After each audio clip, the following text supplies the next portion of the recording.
नमस्कार दर्शकों, आप देख रहे हैं अपना सोच बिहार और मैं आपके साथ आदिल।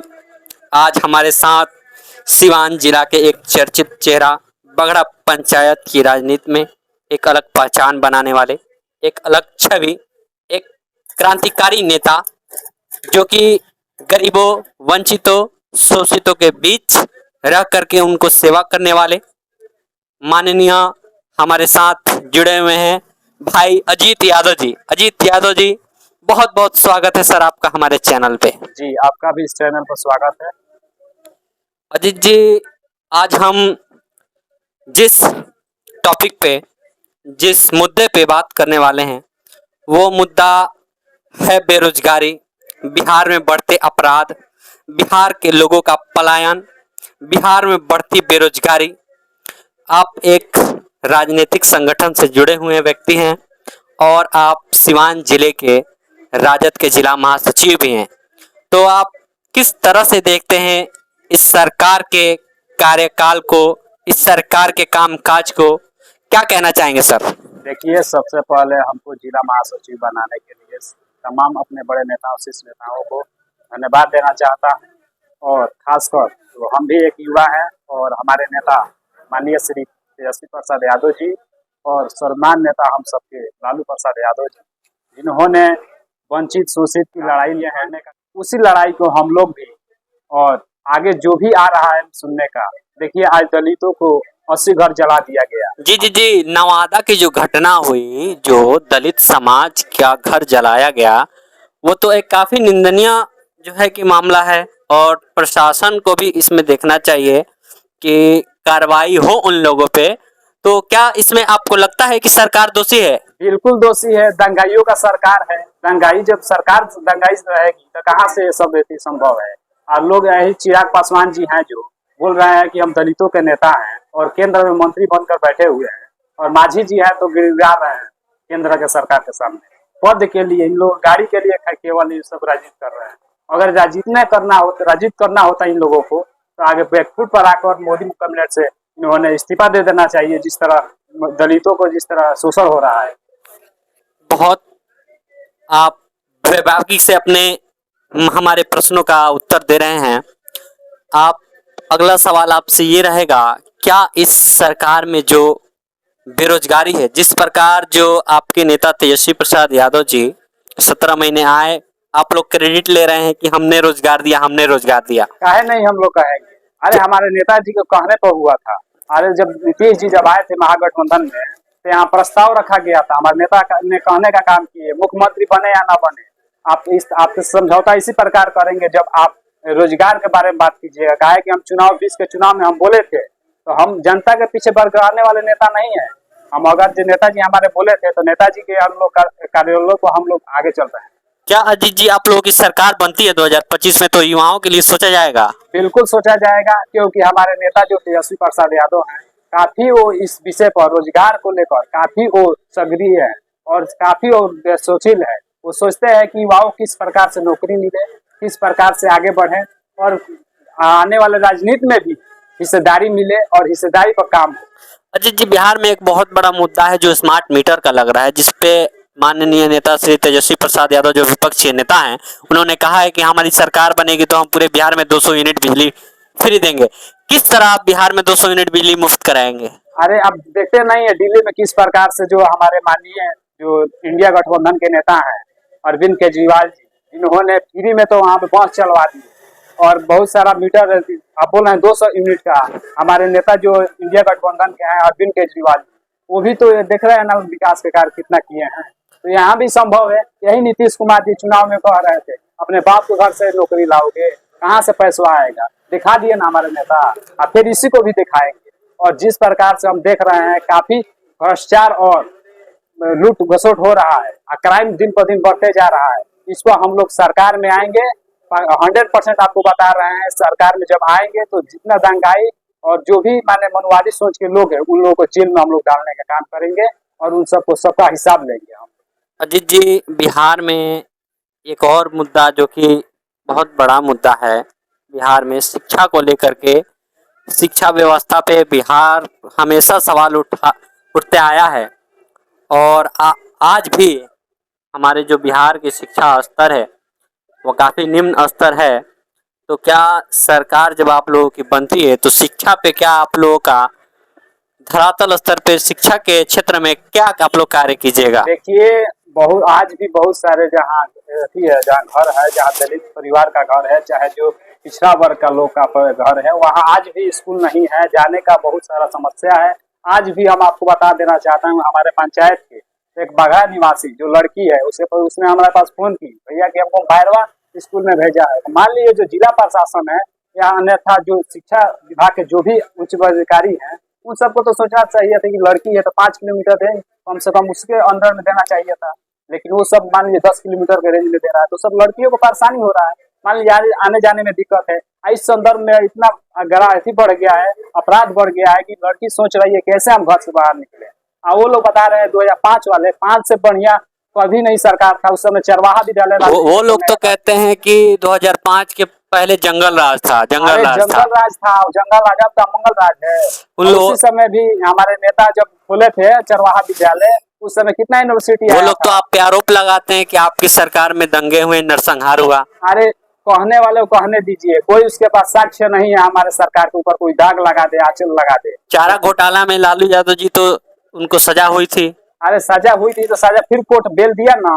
कहाँ से आप लोग कह रहे हैं कि सजा हुआ? सजा किसको नहीं, बहुत सारा लोगों को निर्दोष फंसाया गया। उसी तरह हमारे लालू जी को फंसाया गया। जगन्नाथ मिश्रा कौन थे? जगन्नाथ मिश्रा कौन थे? उन्हीं का नेत्री थे, वो कहाँ चले गए? उनको भी आना चाहिए। यानी कि कहीं ना कहीं आप स्पष्ट रूप से कह रहे हैं कि ये सब सत्ता में जो बैठे लोग हैं उन लोगों के द्वारा ये एक षड्यंत्र रचा जा रहा है।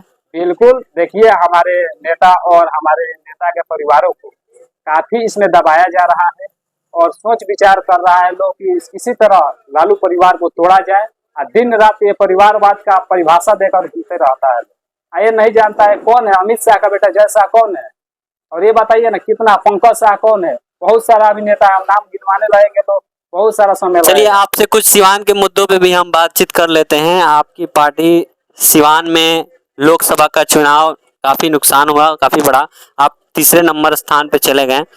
तो आप सिवान में आप अपनी पार्टी को मजबूती दिलाने के लिए क्या प्रयास कर रहे हैं? आप लोगों के द्वारा क्या किया जा रहा है सिवान में? देखिए, हम अपने पार्टी के लिए काफी वफादार हैं। पार्टी के लिए हम लोग काम कर रहे हैं, मेहनत लगन से काम कर रहे हैं।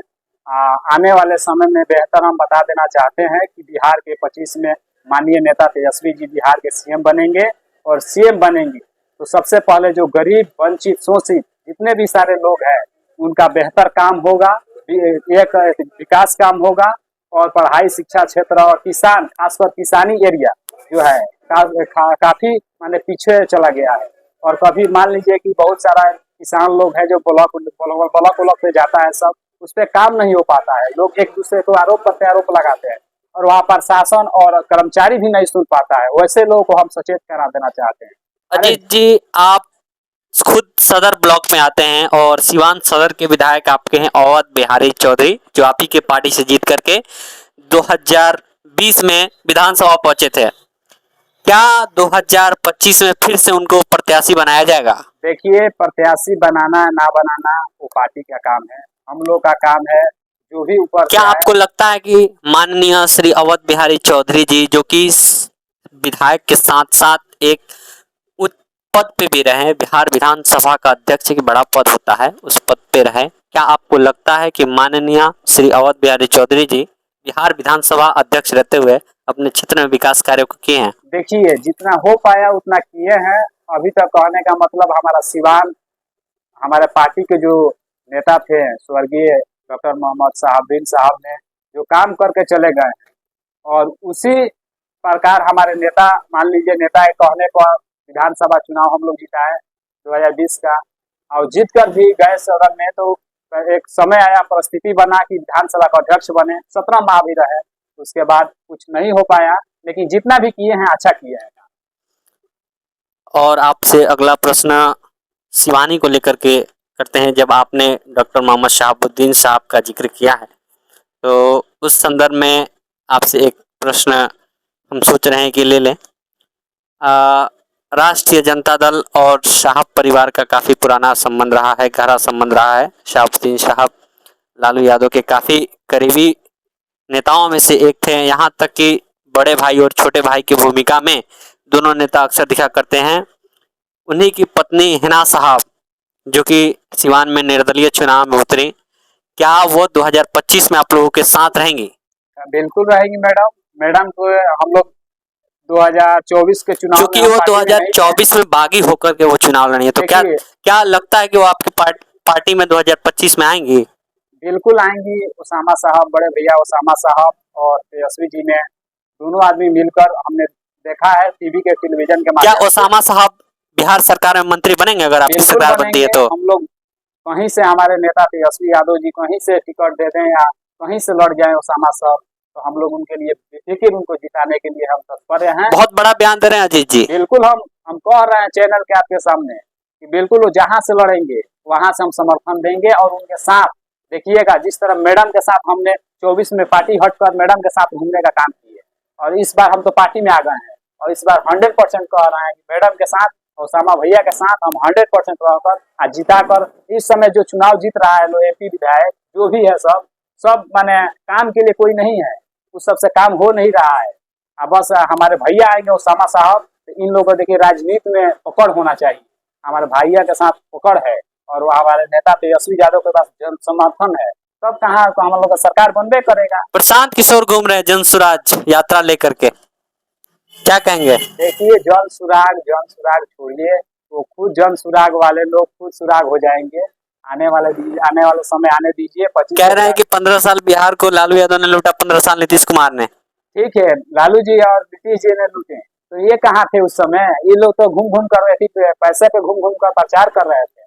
अब 15 में कहाँ थे? तो यही नीतीश जी के कहने पर, मोदी जी को नीतीश जी कह रहे थे कि मोदी जी के कहने पर हम राष्ट्रीय उपाध्यक्ष बना दिए पार्टी में अपना। तो समझिए बी टीम है बीजेपी के, तभी ना वो ये मान लिए अमित शाह का। तो हम लोग तेजस्वी यादव को प्रशांत किशोर 9वीं फेल, बार बार अपने संबोधनों में तेजस्वी यादव का जिक्र करते हैं प्रशांत किशोर। देखिए, कहीं नहीं लिखा है, संविधान में कहीं नहीं लिखा है कि कोई भी व्यक्ति पढ़ा लिखा हो या अनपढ़ हो, उससे कोई मतलब नहीं है। हाँ, काबिल होना चाहिए। हमारे नेता के पास दो वैसे परिवार से बिलोंग करते हैं, दो परिवार जो मुख्यमंत्री रहे हैं, हमारे राजमाता राबड़ी देवी जी और लालू जी, उन परिवार के सुपुत्र हैं, तो काफी है, अनुभव है उनके पास। अजीत जी, आप बगड़ा पंचायत से फिर चुनाव लड़ेंगे? बिल्कुल लड़ेंगे। हम आपको बता रहे हैं कि 26 में चुनाव 100% लड़ेंगे चुनाव। इसमें कोई मैंने इस वर्ड का कोई काम नहीं है। कोई संदेह नहीं है, हम चुनाव लड़ेंगे, 100% लड़ेंगे। आपके सामने, चैनल के सामने कहते हैं। किस पद से लड़िएगा? देखिए, अभी हम ये नहीं बता सकते हैं कि पद क्या होगा, लेकिन ये आप समझ जाइए कि हम चुनाव लड़ेंगे। पद और कोई हम। चलिए, बहुत बहुत धन्यवाद। ये थे बगड़ा पंचायत के पूर्व बीडीसी प्रत्याशी सह राजद के जिला महासचिव अजीत यादव, एक युवा सम्राट इनको क्षेत्र में कहा जाता है। बहुत बहुत धन्यवाद हमारे साथ जुड़ने के लिए।